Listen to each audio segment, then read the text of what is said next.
A vast canyon bathed in fading sunlight. A 68-year-old woman lies broken at the base of a cliff, blood trickling from her head, her cries growing weaker as darkness falls miles from help. Predators beginning to stir. Her situation is hopeless until the unexpected sound of hoofbeats breaks the silence. A wild Mustang stallion appears as powerful presence cutting through the growing darkness. What happens next defies explanation and will leave you speechless. Stay with us as we reveal the extraordinary story of Mabel Richards, a retired park ranger who fell while documenting wild horses and Freedom the Mustang, who not only heard her cries, but did something no wild horse should have done. Before we jump back and tell us where you're tuning in from, and if this story touches you, make sure you're subscribed, because tomorrow I've saved something extra special for you. The morning had dawned crisp and clear over Silverage Canyon. Sunlight spilled across the rugged landscape, painting the rocks in hues of amber and gold. Mabel Richards adjusted her well-worn hat against the glare, her weathered hands steady as she lifted her camera. At 68, her body might have slowed, but her passion for wild horses burned as fiercely as ever. Just a little closer, she whispered, focusing her lens on the distant herd of Mustangs grazing in the valley below her. Breath fog in the cool autumn air as she captured frame after frame. These weren't just any horses, these were living history, Freedom embodied in flesh and bone. She checked her watch, 3 hours since she left her cabin, and the documentation was going well. The development company wouldn't find it easy to dismiss these photographs as evidence of the upcoming hearing. These Mustangs had rights to this land, and Mabel had spent 4 decades making sure people knew it. You're making this old woman climb too far today. She chuckled to herself, picking her way carefully along the narrow trail that hugged the canyon wall. The path grew steeper, rockier, but the vantage point ahead would be worth it. Mabel paused, catching her breath. Something moved at the edge of her vision, a flash of chestnut and white. She turned slowly, camera ready. There he was, standing proudly on a ridge 50 yards away. The stallion she'd been hoping to find. Freedom, she whispered she'd given him that name 3 years ago after helping rescue him from illegal trappers. He was magnificent, rich chestnut coat with distinctive white blaze running down his face, one white sock on his front right leg. The leader of this herd, wild and untamable. Freedom's ears flicked toward her, their eyes met across the distance, a moment of recognition that still amazed her. He didn't run. He never did, not from her. Instead, he watched, curious and wary, but unafraid. Hello, old friend, Mabel said softly, still keeping your family safe. She lifted her camera, framing the perfect shot. Just one step back for a wider angle of ground beneath her right foot gave way. One moment she was standing securely on solid rock, the next there was nothing but air. Her arms flailed wildly, camera flying from her hands. A scream tore from her throat as she plummeted. The impact drove the air from her lungs. Pain exploded through her body as she rolled and tumbled down the rocky slope, unable to stop her to send a sharp crack her leg, then another as her ribs collided with stone. Her world became a blur of sky and earth in agony when she finally came to rest at the bottom of the cliff. Mabel couldn't move. Blood trickled warm down her face.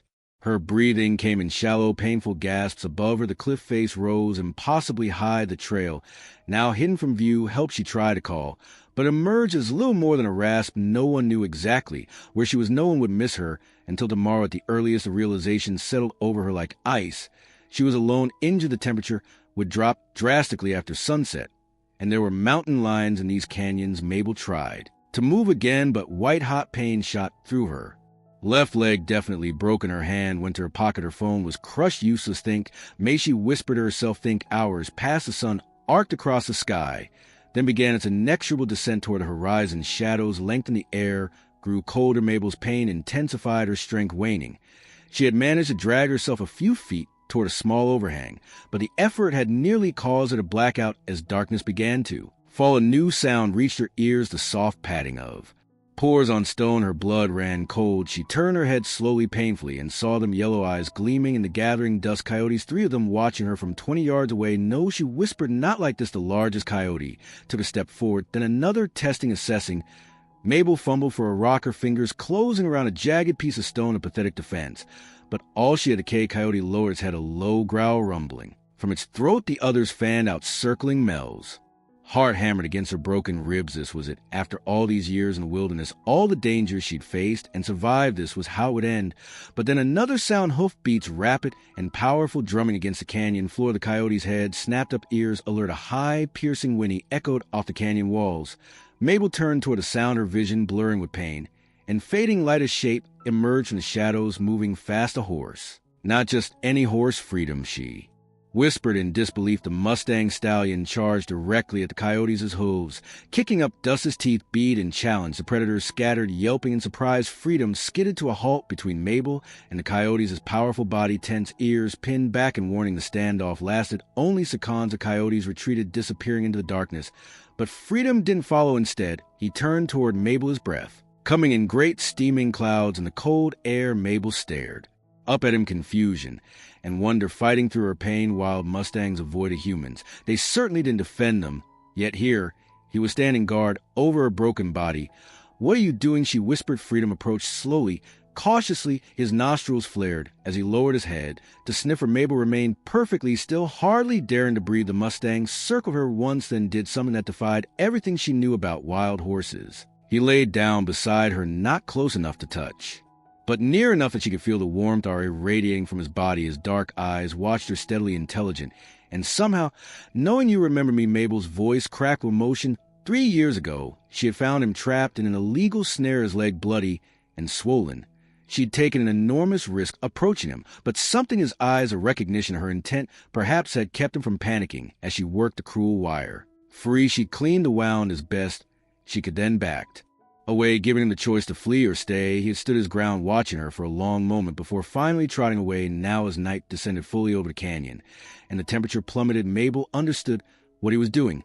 He was keeping her warm, protecting her. "Thank you," she whispered, tears streaming down her dirt-stressed face. The night grew bitterly cold. Pain throbbed through Mabel's body with each heartbeat. She drifted in and out of consciousness, but each time she opened her eyes, Freedom was still there, still standing vigil. Once, when she moaned in pain, he nickered softly, as if in response. By dawn, Mabel's condition had worsened.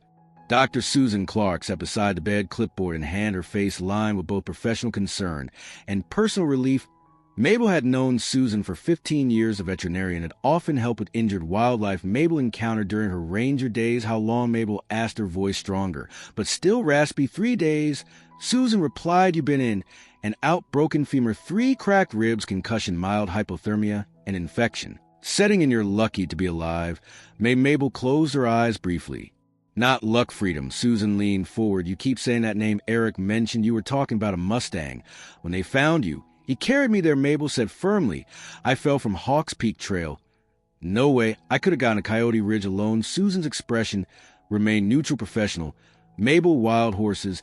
Don't I know what they don't do?" Mabel interrupted, wincing. As she tried to sit up straighter, "I've spent my life studying them." "But he did." "Freedom the stallion, I helped 3 years ago. He stayed with me all night, kept the coyotes away, then carried me to water."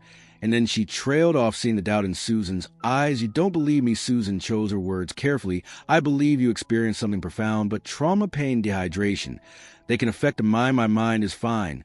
Mabel said firmly. "Check my clothes. There'll be horsehair on them, chestnut, with my blood. Check under my fingernails."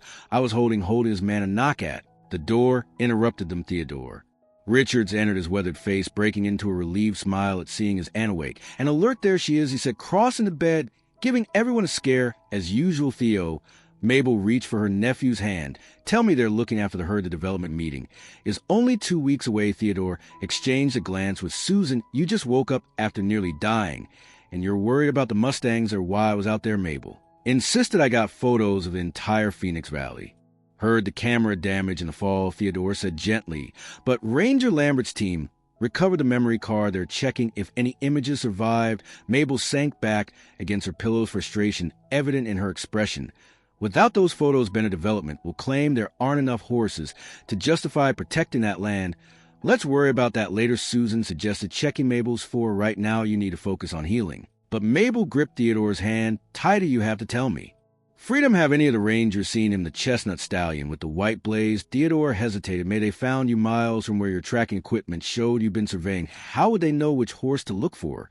Because he's a lead stallion. Because he's distinctive. Because a fit of coughing interrupted her, pain lancing through her ribs. Susan was immediately professional, administering medication to the 4. "That's enough. Excitement for now. You need rest." As drowsiness overtook her, Mabel's last conscious thought was of Freedom standing guard over her through the long, cold night. It wasn't a hallucination.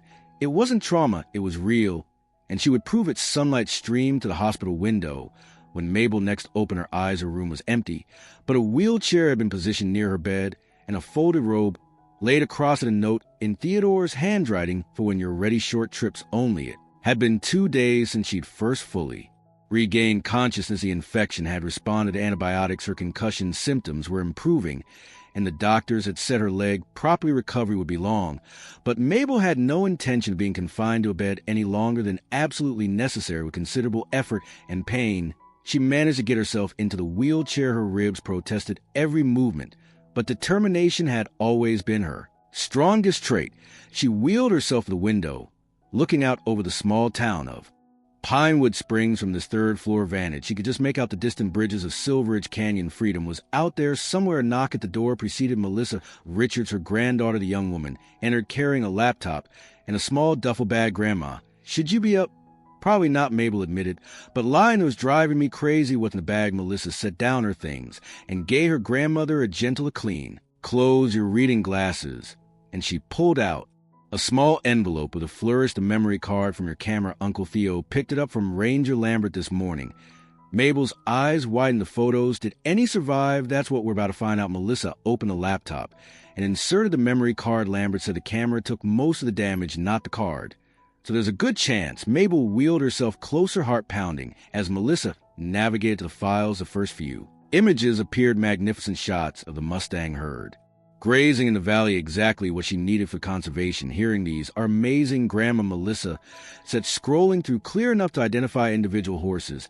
"Show the size of the herd weight."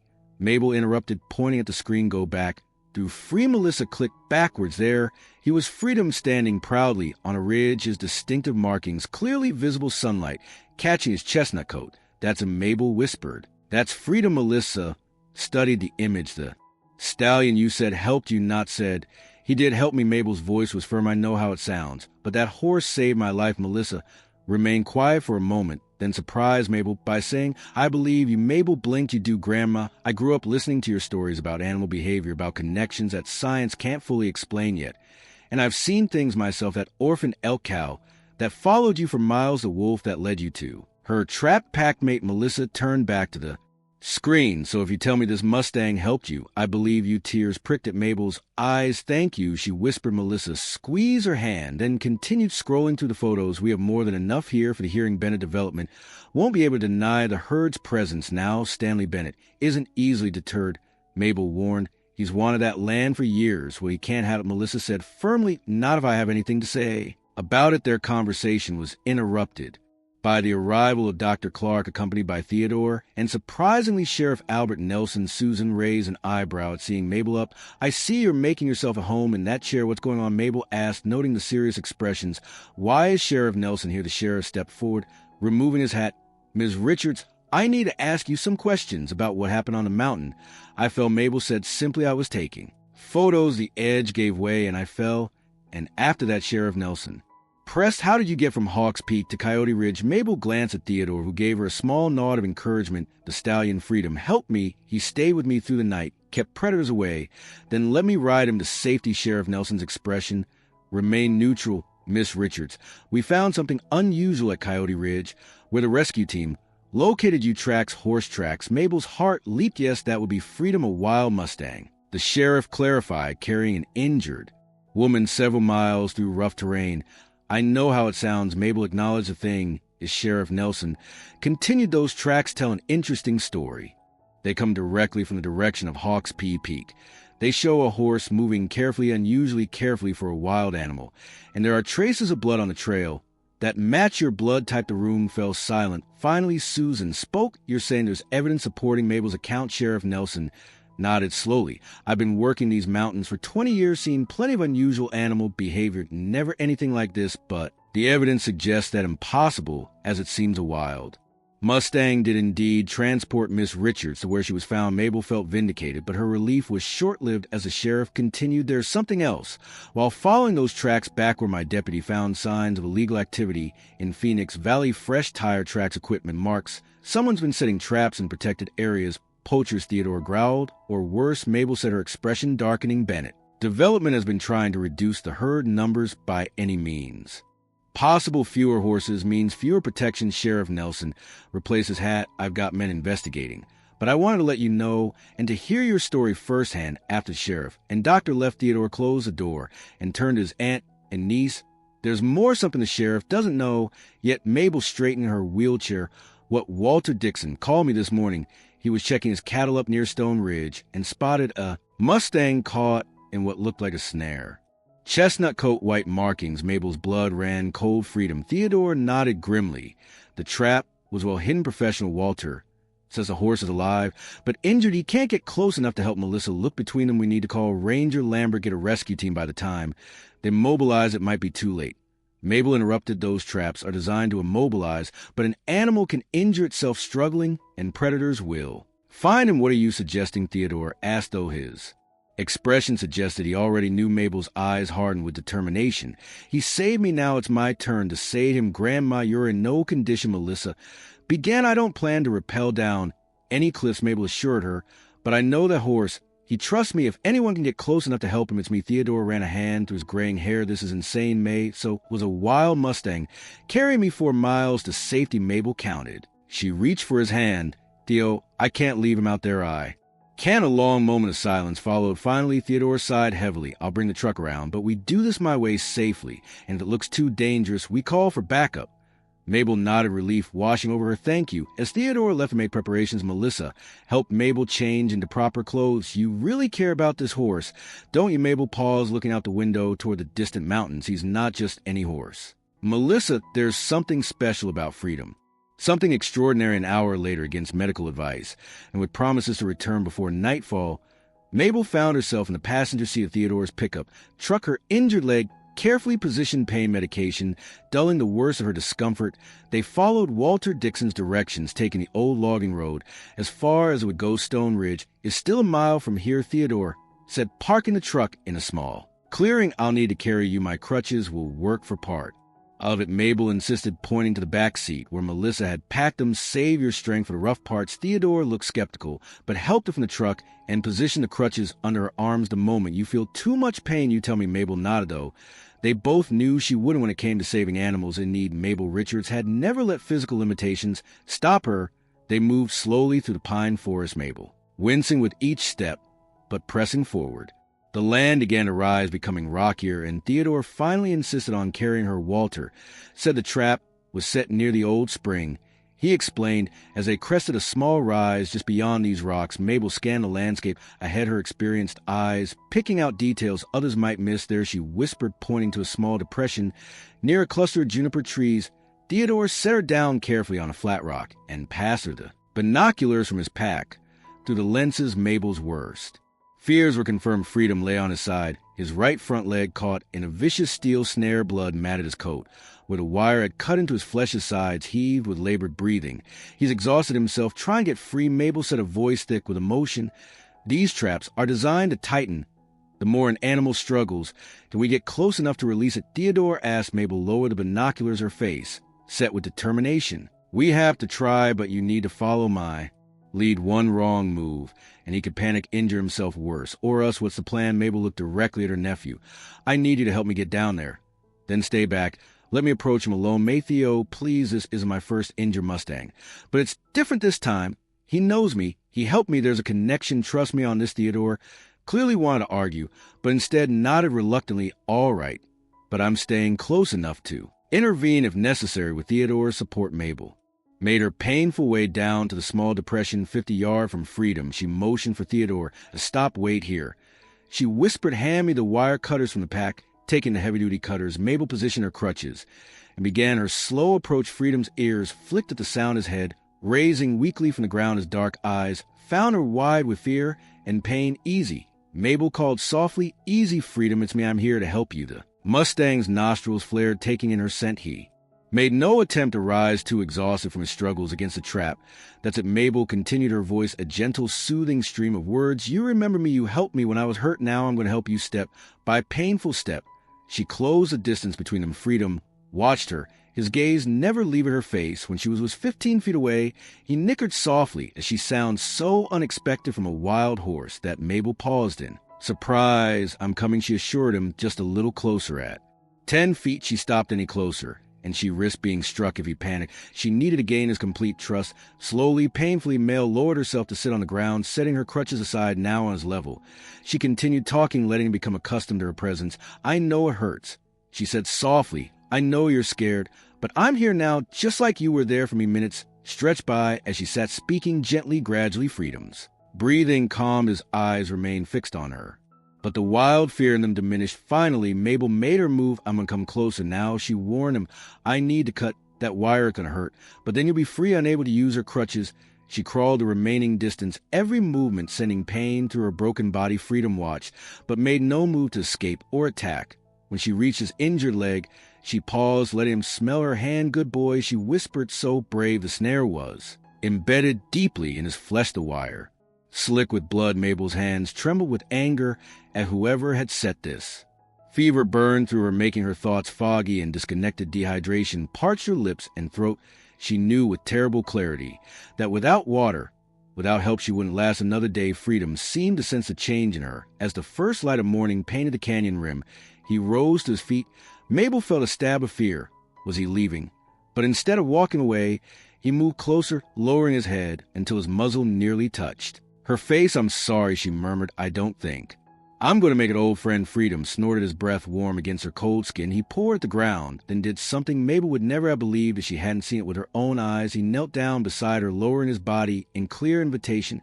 "What are you doing?" she asked, her voice barely audible. Freedom remained perfectly still, waiting. The meaning was unmistakable, able, impossible.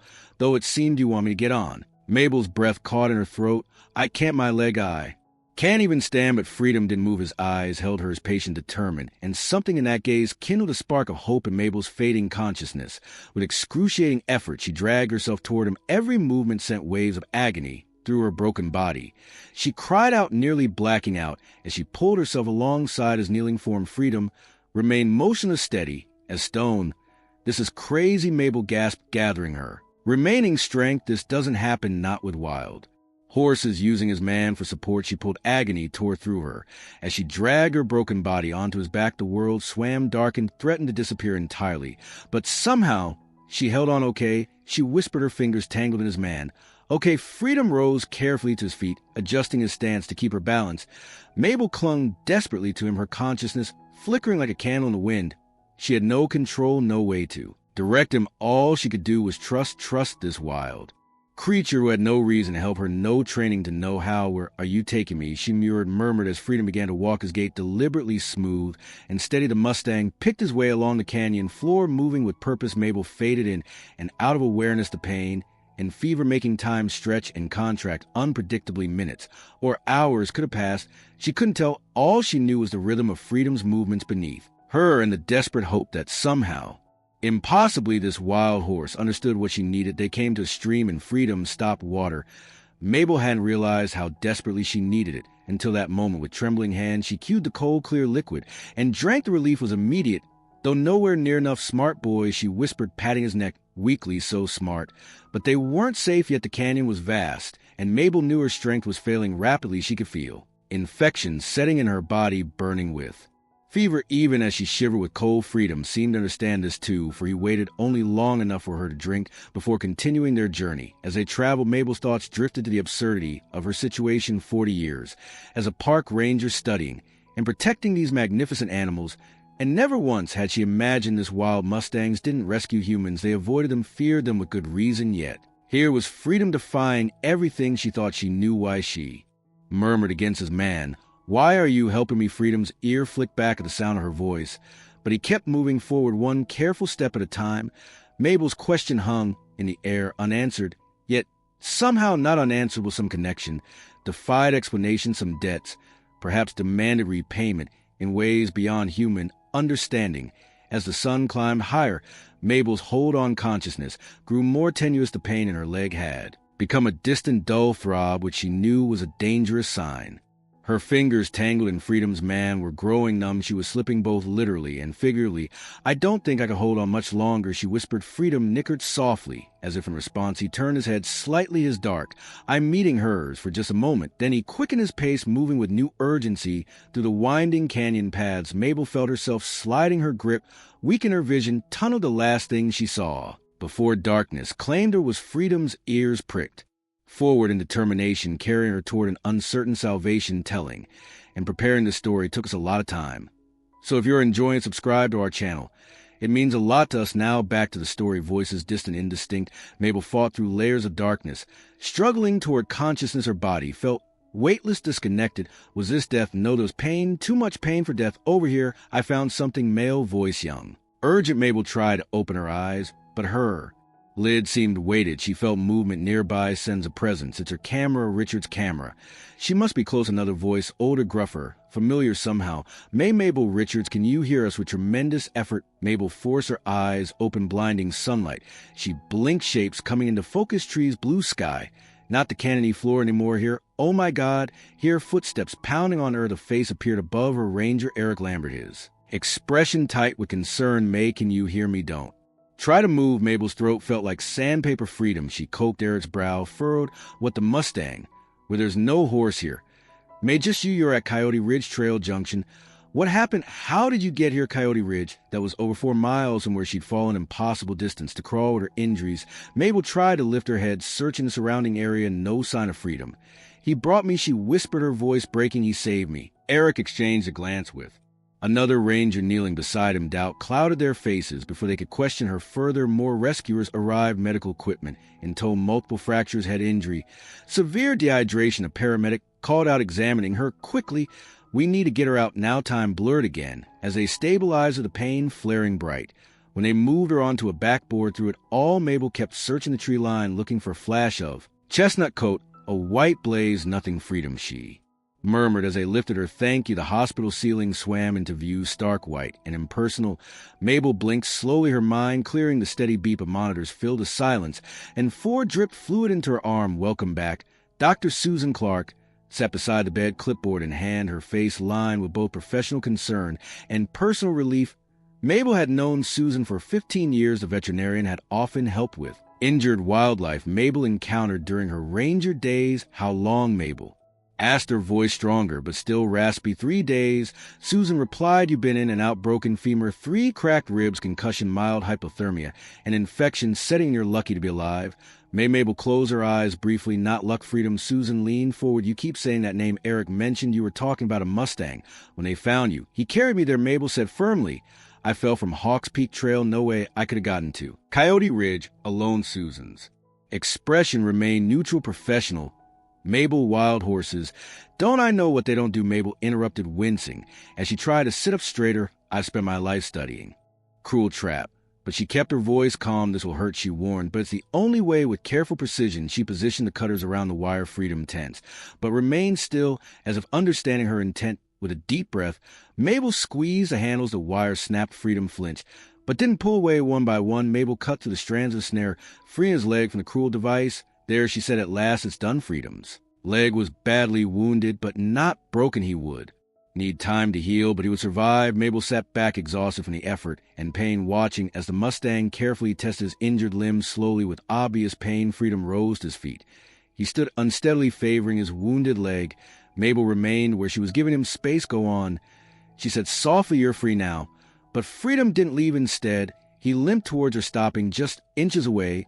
He lowered his head, his breath warm against her face. Their eyes met, injured human and injured Mustang, bound by a strange, impossible connection. For a long moment they stayed like that. Then Freedom gently bumped his muzzle against her shoulder before turning and limping away toward the trees. Theodore appeared at Mabel's side, having witnessed the entire exchange in stunned silence. I've never seen anything like that, he murmured, helping her to her feet and positioning the crutches. Mabel watched Freedom disappear into the forest, tears streaming freely down her face. Neither have I, she admitted. Neither have I. As they made their slow way back to the truck, Mabel paused, looking back toward where Freedom had vanished. This isn't over, she said firmly. Whoever set that trap, they're going to pay for it. Theodore recognized the look on his aunt's face, the same determined expression she'd worn fighting for environmental protections, standing against developers, advocating for wildlife when no one else would. What are you thinking? Made Mabel's eyes harden. I'm thinking Freedom didn't just save my life. He might have given me exactly what I need to save his entire herd. The Pinewood Springs Community Center buzzed with tension. Every seat was filled with more people standing along the walls at the front. County commissioners sat behind a long table, their expressions neutral, as Stanley Bennett presented his development plans with practiced confidence. The economic benefits are undeniable, Bennett said, gesturing to the projected images of luxury homes and an equestrian-centered new jobs. Increased tax revenue and a boost to local businesses. Bennett's silver hair gleamed under the fluorescent lights, his custom suit a stark contrast to the flannel and denim worn by most attendees at 61.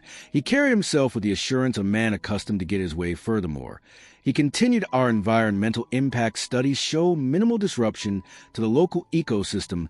The Phoenix Valley tract has been vastly overstated in terms of its ecological significance. At the back of the room, Mabel Richards sat in her wheelchair, her broken leg elevated, her face pale, but determined. 3 weeks had passed since her accident, since freedom had saved her life, and she in turn had saved as the wounds on her body were healing.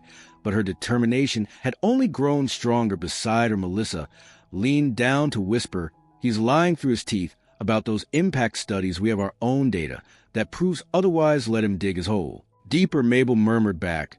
She glanced across the room where Sheriff Nelson stood by the door, his presence a silent acknowledgement of the illegal traps. They discovered traps that had yet to be officially linked to Bennett development. At the podium, Bennett was wrapping up. In conclusion, the land in question is simply not critical Mustang territory. The few horses that occasionally pass through can easily adapt to adjacent areas. He smiled confidently at the commissioners. I urge you to approve this project for the greater good of Pinewood Springs ahead.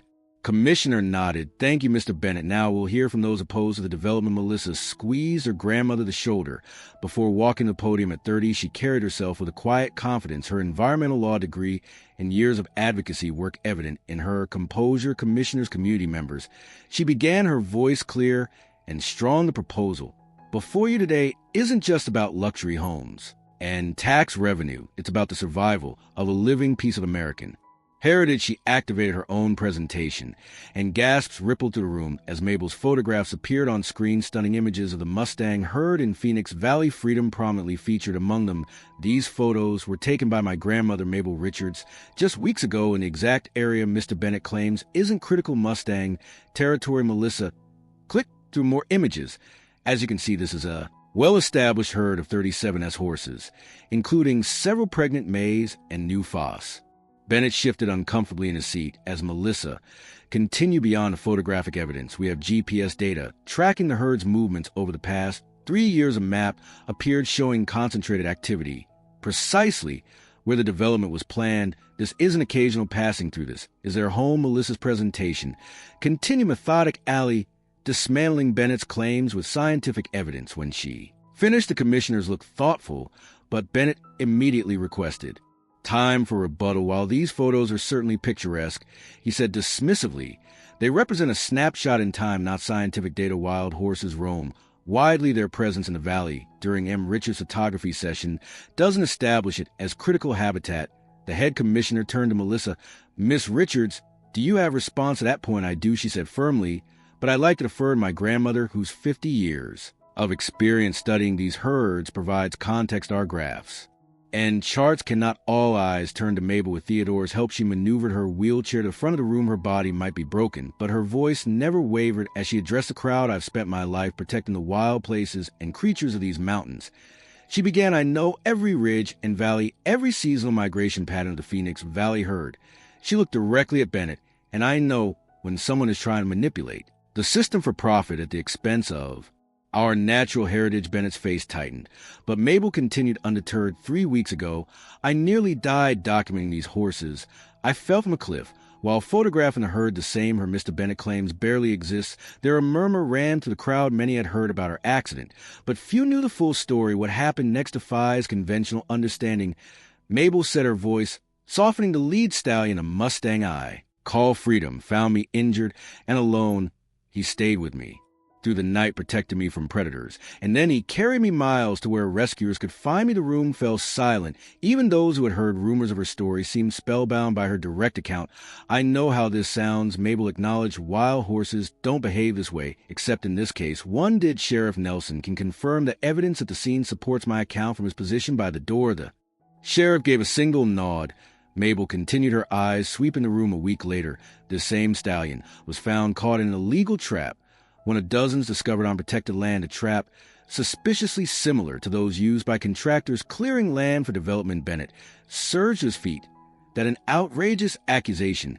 You have no proof connecting my company to any illegal activity. I didn't mention your company, mister. Bennett Mabel replied calmly. The room buzzed with whispers ahead.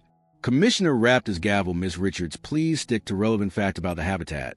This is relevant, Mabel insisted, because it demonstrates the extraordinary nature of these animals' freedom didn't just save me by accident. He made choices that showed intelligence, compassion, and a connection to humans that challenges how we think about wild animals.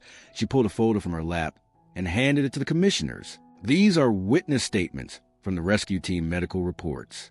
Documenting my injuries and the sheriff's findings at both locations together, they corroborate every element of my account. As the commissioners leafed through the documents, Mabel turned to address the entire room. The Phoenix Valley herd isn't just worth protecting. Because they're Mustangs, though that would be reason enough, they're worth protecting. Because they represent something we're losing in our world, a connection to nature that goes beyond resource, management, or recreational use. Her voice grew stronger, filling the space. I've spent 50 years studying animal behavior, and what I experience with freedom goes beyond anything in our scientific understanding. That connection saved my life, and it's something we destroyed. Our parallel room had fallen completely silent, every person seemingly holding their breath as Mabel concluded, Commissioners, I'm not asking you to make a decision based on my extraordinary experience. I'm asking you to look at the evidence, the photos, the data, and recognize that Phoenix Valley isn't just land to be developed. It's a home, a sanctuary, a place where something remarkable exists that we may not fully understand yet. As Theodore helped lure back to her place, the silence broke. Applause erupted from most of the room building until the commissioners had a call for order. Bennett immediately demanded another rebuttal. But the damage was done. The commissioners' expressions had shifted from neutral to engaged, even moved when Bennett spoke again. His sleek confidence had acquired a desperate edge that undermined his arguments. The meeting continued for another hour, with various community members speaking for and against the development. Throughout it all, Mabel sat quietly, conserving her strength, watching Bennett grow increasingly agitated as public opinion clearly shifted against him. Finally, the head commissioner called for a vote based on the evidence presented today. Particular L, the photographic documentation and habitat usage data. We are postponing any decision on the Bennett development proposal pending a full environmental impact review by an independent third party. Bennett's face flushed with anger as the commissioner continued. Furthermore, we are recommending that Phoenix Valley be evaluated for expanded protections as critical Mustang habitat. The crowd erupted in cheers. Mabel closed her eyes, briefly relief washing over her. It wasn't a final victory, but it was a crucial reprieve. As the meeting broke up, people streamed toward Mabel, offering congratulations and support through the crowd. She caught sight of Bennett, his expression thunderous, as he spoke intensely with a man she didn't recognize. Well done, Grandma Melissa said, kneeling beside the wheelchair. You were magnificent. We've only won on a delay. Mabel cautioned Bennett won't give up that easily. Theodore appeared, helping navigate the wheelchair through well wishes toward the exit. Let's get you home. You need rest outside. The late afternoon sun bathed the mountains in golden light. Mabel breathed deeply, savoring the crisp air after the stuffy community center. As Theodore helped her into his truck, Sheriff Nelson approached. Quite a beach in there, May, he said, leaning against the truck door. Might have turned the tide. Mabel nodded, perhaps. But I'm more concerned about those traps. Any progress identifying who set them? The sheriff glanced around before speaking. Quietly, nothing definitive yet, but one of Bennett's contractors has a history of similar violations in Montana. We building a case. Be careful, Mabel warned. Bennett has deep pockets and friends in high places. I always am. He tipped his hat. Get some rest as fights. Just beginning the drive to Mabel's cabin took them along winding mountain roads, following the edge of Silveridge Canyon. As they rounded a curve, Theodore suddenly slowed. Look, he said softly, pointing toward a high ridge. Mabel leaned forward, squinting against the setting sun. There, silhouetted against the sky, stood a Mustang. Chestnut coat gleaming, white blaze visible even at this distance. Freedom stopped the truck. Mabel whispered. Theodore pulled over. Mabel rolled down her window, never taking her eyes off the distant horse. For a long moment, horse and woman regarded each other across the divide of species and space. Then Freedom raised his head and let out a piercing neigh that echoed off the canyon walls. Behind him, more horses appeared as herd moving along the ridgeline. He's recovered, Mabel said, tears welling in her eyes, and he's still leading the herd. Remarkable animal, Theodore murmured, watching the horses move with fluid grace across the rocky terrain. Freedom remained at the ridge while his herd moved on a stance, proud and vigilant for a moment. It seemed he was looking directly at Mabel, acknowledging her presence. "Go on," she whispered, "keep them safe," as if hearing her words across the distance. Freedom tossed his head, then turned to follow as heard his movement. Was fluid, his injured leg healing well in. Second, he disappeared over the ridge, leaving only dust and memory behind. Theodore started the truck again. "You think we'll ever understand why?" He helped you, Mabel, settle back against the seat, exhaustion from a meeting. Catching up with her, something defies scientific explanation. "Though I've spent my life studying animal behavior, and I still can't fully explain it, but I know what happened." "I believe you," Theodore said simply after. "Everything, how could I not?" When they reached Mabel's cabin, Theodore helped her inside and ensured she was comfortable before heading out to get groceries alone. Mabel wheeled herself to the large windows of overlooking the valley, thinking about the hearing about Bennett, about freedom. The sound of a vehicle approaching drew her attention through the window. She saw an unfamiliar black SUV pulling up. A tall man in an expensive suit emerged, approaching her door. With purposeful strides, Mabel frowned, reaching for her phone. As a knock sounded, "Who is it?" She called. "Kevin Morris, Miss Richards. I represent Bennett Development. I like a word, if you don't mind." Weariness prickled along Mabel's spine. She knew Kevin Morris by reputation, Bennett's right-hand man, the one who handled problems for the company. "The doors unlocked," she replied, positioning her wheelchair to face the entrance. "Morris." She called. "Kevin Morris, Miss Richards. I represent Bennett Development. I like a word, if you don't mind." Weariness prickled along Mabel's spine. She knew Kevin Morris by reputation, Bennett's right-hand man, the one who handled problems for the company. "The doors unlocked," she replied, positioning her wheelchair to face the entrance. Morris entered, his expression neutral, as he surveyed the modest cabin. "Thank you for seeing me. I'll be brief." "That would be best. I'm rather tired." Morris nodded, remaining standing. "You made quite an impression at the hearing today. The Mustang rescue story was touching." "It wasn't a story," Mabel said flatly. "It happened." Of course, his smile didn't reach his eyes. "That's actually why I'm here. Mr. Bennett would like to make you an offer." "I'm not selling my land," Mabel said. Immediately, her small property bordered the disused area, making it strategically valuable. Morris raised a hand. "That's not what this is about. Mr. Bennett has been moved by your experience. He's proposing a compromise." Mabel's eyes narrowed. "What kind of compromise?" "Bennett Development will redesign the project to include a dedicated Mustang preserve on the western portion of Phoenix Valley, will fund research, educational programs, even a rescue center for injured wild horses." He paused, letting the offer sink. "And we'd want you involved, of course. As an advisor, spokesperson, your expertise would be invaluable." Mabel didn't respond, immediately studying Morris carefully. The offer was surprisingly generous. Suspiciously so, and in exchange, she finally asked your public support for the revised development plan, or at least an end to your opposition. And there was Bennett wasn't offering compromise. He was offering a bribe wrapped in conservation language. "Mr. Morris, the western portion of Phoenix Valley is largely unsuitable for Mustangs. It lacks the water access and grazing land the herd needs." Mabel's voice remained calm despite her rising anger. "Bennett knows that he's offering to protect land that's useless to both the horses and his development, while building on the areas essential to the herd survival." Morris's expression hardened slightly into generous. "Offer Miss Richards more than generous, considering the circumstances." "What circumstances? Would those be your testimony today?" Was compelling, emotional. "But how would it hold up to rigorous examination?" Morris straightened his tie. "A wild Mustang rescuing a human carrying her miles to safety. It's the kind of story that might play well to a small-town commission, but would fall apart under scientific scrutiny." Sheriff Nelson's evidence is circumstantial at best. Morris interrupted. "Horse tracks and blood drops prove nothing about the horse's behavior or intentions. They could support many explanations." Mabel's hands tightened on the arms of her wheelchair. "Are you threatening to discredit me?" Morris looked affronted. "Not at all.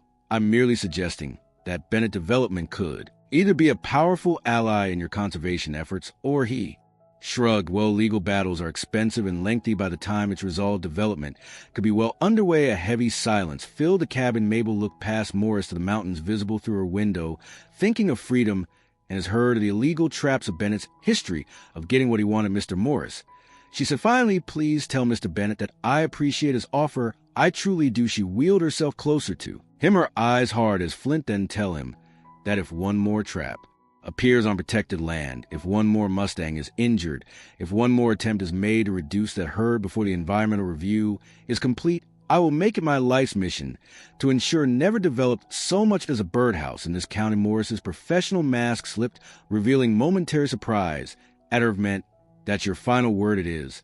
And you can also tell him that I've documented our conversation. Any attempt to discredit me or interfere with the process will come with consequences. She nodded toward the small device partially hidden on her bookshelf, a recording light blinking steadily. Morris glanced at it, his jaw tightening. Without another word, he turned and left the door, closing with controlled precision behind him. Mabel released a shaky breath of confrontation. Having drained what little energy she had left after the hearing, she wheeled to the shelf and stopped the recording, saving it immediately to her computer and sending a copy to Theodore and Melissa. Insurance just in case. She was still at her desk when Theodore returned, grocery bags in hand. One look at her face, and he set them down, concern evident in his expression. What happened? Mabel explained Morris's visit. An offer showing Theodore the recorder, his face darkened as he listened. "We should take this to Sheriff Nelson," he said. When it finished, not yet. Mabel cautioned. Nothing, he said, was explicitly illegal, just implied threats and veiled bribery. Let's hold on to it as leverage. Theodore ran a hand through his hair, frustration evident. "I don't like how Bennett's operating. May 1st, the traps now. This what's next, I don't know," Mabel admitted, "but we need to protect the herd until the environmental review is complete, especially Freedom. If anything happens to him." She didn't need to finish the thought. They both knew that Freedom wasn't just any Mustang. He was living proof of the extraordinary bond Mabel had described the centerpiece of her testimony. Without him, her story could more easily be dismissed. "I'll talk to Walter Dixon and some of the other ranchers," Theodore said. "Set up informal patrols of the area. Bennett won't risk anything with witnesses around." Mabel nodded, grateful for her nephew's support. "And I need to get back out there myself. As soon as I'm mobile enough." "Mayor's still healing." "I know my limits," she interrupted gently. "But I need to see them, Theo, to document them. Every new photo, every bit of data strengthens our case." Theodore sighed, knowing better than to argue. "At least wait until Dr. Clark clears you for more activity another week or two." "I can do that," Mabel agreed. "But I want to start planning now. We need to be strategic, methodical. Bennett may have money and influence, but we have something more important." "What's that?" Mabel's eyes drifted to the photographs on her wall. Decades of conservation work, of fighting battles most thought unwinnable, of small victories that had accumulated into meaningful change. "The truth," she said simply, "and a lifetime of learning how to make people listen to it." That night, after Theodore had gone and the cabin was quiet, Mabel sat by her window, gazing out at the moonlit mountains. Somewhere out there, Freedom was leading his herd through the darkness, navigating a world increasingly hemmed in by human ambition. "We'll protect you," she whispered to the night. "I promise."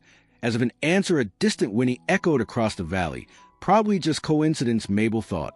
But after everything that had happened, she wasn't so sure anymore. Some connections transcended understanding, defied explanation. She had experienced such a connection on that mountainside in her moment of greatest need. Now it was her turn to honor it, to fight for Bennett, and his development would not win, not this time, not with this herd. With newfound determination, Mabel turned to her desk and began to write, laying out a comprehensive plan for the battles ahead. This wasn't just about stopping one development anymore.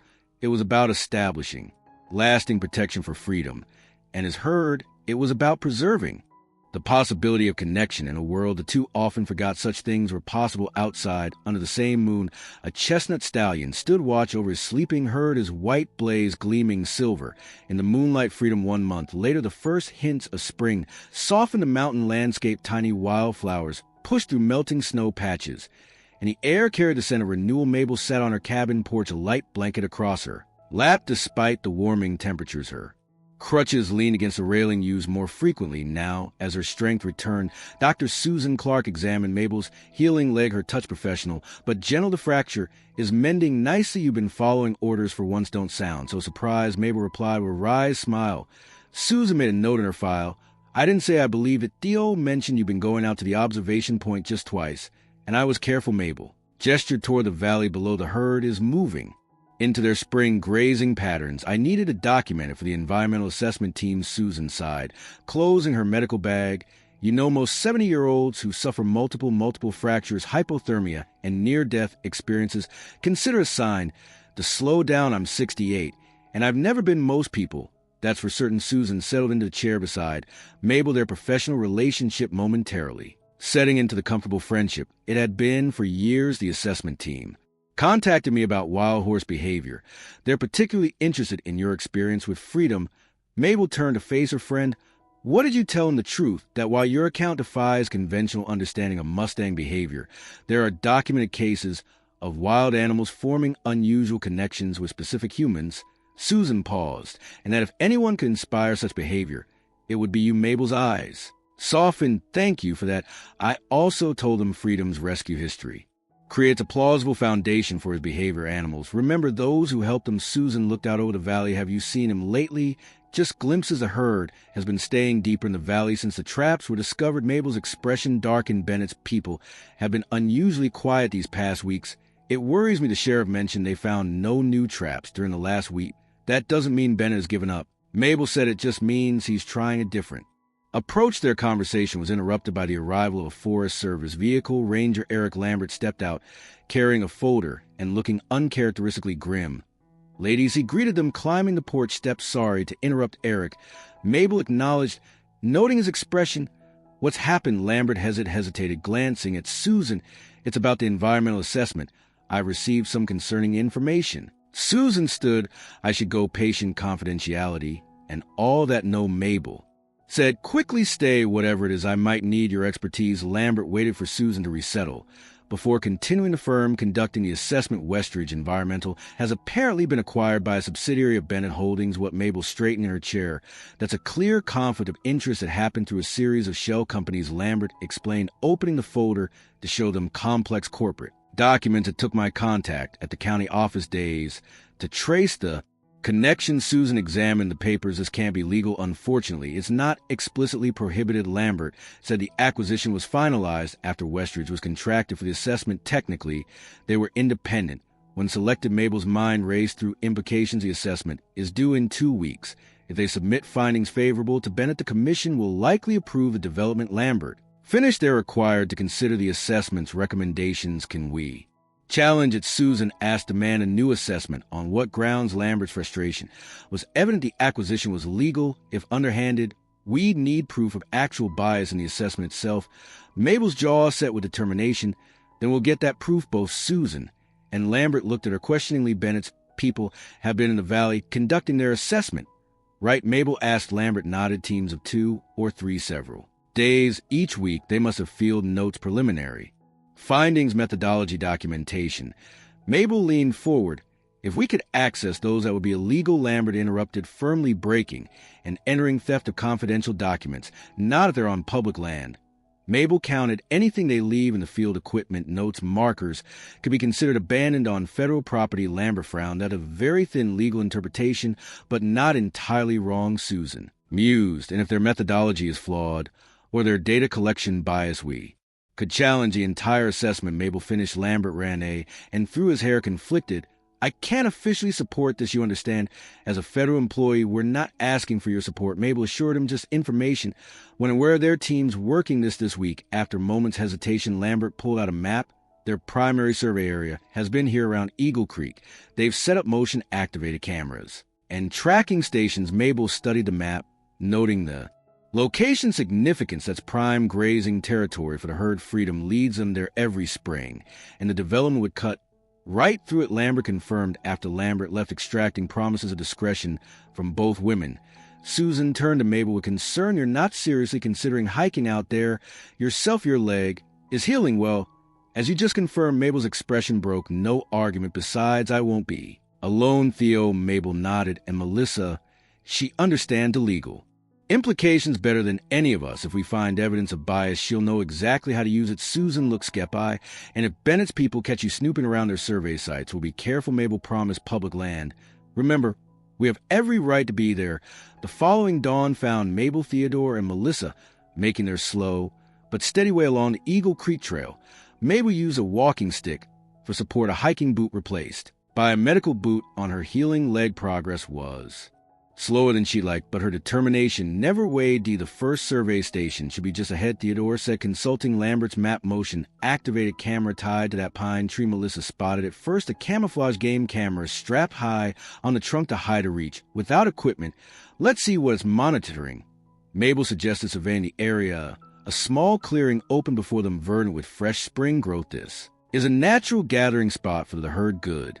Water access, sheltered grazing. Theodore nodded. Perfect place to document herd size and behavior, or lack thereof. Mabel added grimly. If Bennett wants to minimize the herd's presence, they timed their observations. When the Mustangs are elsewhere, Melissa pulled out a notebook camera, positioning date time. She murmured, documenting everything meticulously if the methodology is selective. Their observations. When the Mustangs are elsewhere, Melissa pulled out a notebook camera, positioning date time. She murmured, documenting everything meticulously if the methodology is selective rather than comprehensive. That's our first evidence of bias. They continued their survey, finding 3 more camera stations and a weather monitoring setup at each location. Melissa carefully documented details, while Theodore photographed the equipment. Mabel focused on surrounding environment, noting signs of recent Mustang activity that would be obvious to her experienced eye but might be overlooked or deliberately ignored by Bennett's team. Fresh droppings here, she called, pointing to clear evidence of the herd's recent presence, multiple horses within the last day or 2. Theodore photographed the evidence, while Melissa noted the coordinates. They worked systematically, building the counter-assessment with the precision Bennett's team might be deliberately avoiding. By midday, they had covered most of the survey area. Mabel's leg ached, but she refused to turn back. There should be a field station nearby, she said, consulting the map Lambert mentioned. They keep equipment and notes in a lock case. There, Melissa pointed to a metallic glint among trees ahead. Looks like some kind of storage container. They approached cautiously. The large metal case was chained to a tree and secured with a heavy padlock. So much for abandoned property, Theodore muttered. Melissa examined the case without touching. Do this complicates things. Legally breaking a lock would definitely cross the line. Mabel frowned, frustrated. Without access to their notes and methodology, challenging the assessment would be significantly harder. Then she froze, raising a hand for silence. Listened, a distant rumble of hoofbeats carried through the trees. Theodore and Melissa tense, looking around for cover in case it was Bennett's people returning on horseback, but Mabel's expression transformed, a smile spreading across her weathered face. It's them, she whispered from the trees. Emergency. The first Mustangs, 2 Maras with Foss at their sides, picking their way carefully into the clearing. Behind them came more horses, moving with the synchronized grace of a herd that had traveled together for generations. Get down, Mabel instructed, lowering herself behind a fallen log. Don't move. Let them come. Theodore and Melissa followed her lead, crouching low as more horses entered the clearing. Melissa's breath caught audibly as she counted 15, 20, 30 horses. Now visible the entire herd, she whispered, and on. Not quite, Mabel murmured, her eyes scanning the newcomers. He's not. Wait. A powerful neigh sounded from the trees. The horses in the clearing lifted their heads, ears forward, attention focused on the sound. Then he appeared, Freedom, his chestnut coat gleaming in dappled sunlight, white blaze unmistakable. He trotted confidently into clearing. Every inch the herd leader. Mabel's heart quickened as she watched him. The wound on his leg had healed completely. With only a slight darkening of hair marking where the trap had cut him, he moved with power and grace, commanding respect from the entire herd. Magnificent. Theodore breathed freedom. LED, his herd to the creek, standing guard as they drank his vigilance, was impressive. Head high, ears constantly moving, nostrils flaring to catch any scent of danger. Then suddenly his head turned directly toward their hiding place, nostrils flared, ears pointed forward. He had caught their scent. Don't move, Mabel whispered. Let him recognize his freedom, took several steps toward them, his posture alert, but not alarmed. The other horses continued drinking, trusting their leader's judgment. Closer he came until he stood less than 20 yards from their position. He's looking right at us, Melissa whispered, awe in her voice. No, Mabel corrected softly. He's looking at me. As if confirming her words, Freedom took another step forward, then nickered soft ly, the same gentle sound he had made when approaching her injured 4 months ago. Recognition. Oh my God, Theodore murmured. He remembers you. Mabel slowly, carefully raised herself to a visible position. Freedom watched her intently, but showed no sign of fear. The rest of the herd grew alert at their leader's focus, but followed his lead in remaining calm. Hello, old friend, Mabel said quietly. Freedom tossed his head, took 2 more steps toward her, then stopped for a long moment. Horse and human regarded each other across the clearing, a silent acknowledgement of their shared experience. Melissa, still crouching, frantically adjusted her camera. I need to document this. She whispered. This interaction is extraordinary. The camera's shutter clicked, softly capturing image after image of the remarkable encounter. Freedom's ears flicked at the sound, but he didn't retreat. This is what Bennett's assessment will never show, Mabel said, her voice carrying just enough for Theodore and Melissa to hear, without startling the horses. This connection, this trust, this is what we're fighting to protect. A distant mechanical sound broke the moment, an engine approaching along the service road beyond the trees. Freedom's head snapped, toward the noise, ears erect. In an instant, his demeanor changed from calm curiosity to alert protectiveness. He gave a warning snort to his herd before turning back to Mabel one last time. Their eyes met once more, a fleeting connection across the unbridgeable divide between species. Then Freedom wheeled around, racing back to his herd with practiced efficiency. He guided them away from the disturbance, disappearing into the trees on the opposite side of the clearing. Within moments, Bennett's team, Theodore hissed, grabbing, they packs. We need to move. They retreated, quickly, Mabel moving as fast as her healing leg will allow. They found cover in a dense stand of pines. Just as a white SUV with the West Ridge Environmental logo pulled into the clearing, two men emerged carrying equipment cases. Let's check the cameras and pack. Up to monitoring station 1, directed Bennett. Juan's preliminary findings: by tomorrow, not much to report, the other replied, unlocking the metal case. They'd found earlier minimal herd activity in this sector. Just those few stragglers we spotted Monday. Mabel and Theodore exchanged knowing glances. A herd had just been their 30-plus horses, including Freedom. Either these men were incompetent observers or deliberately underreport. And what about the motion sensors? The first man asked. Any nighttime activity? Some nothing significant. The second man pulled out a laptop and connected it to one of the cameras. They had retrieved, see for yourself, few isolated horses, never the main herd. Melissa nudged Mabel, pointing silently to her camera. She had documented the entire herd in this exact location moments ago, proof that directly contradicted their assessment. They watched as the men efficiently collected their equipment, discussing their findings in terms that increasingly revealed their bias. Bennett will be pleased, one commented as they packed the SUV. Based on our observations, the environmental impact of development will be minimal impact on a herd they claim barely exists here. Theodore whispered once the men had driven away. Melissa held up her camera triumphantly. We have the evidence. We need. Their methodology isn't just flawed, it's deliberately misleading. Mabel nodded satisfaction, warming her despite the ache in her leg. And we have something even more powerful. What's that? Theodore asked. Proof that Freedom recognizes me, that our connection is real. Mabel's eyes gleamed with conviction. Bennett can dispute habitat claims, manipulate assessment findings, but he can't explain away what we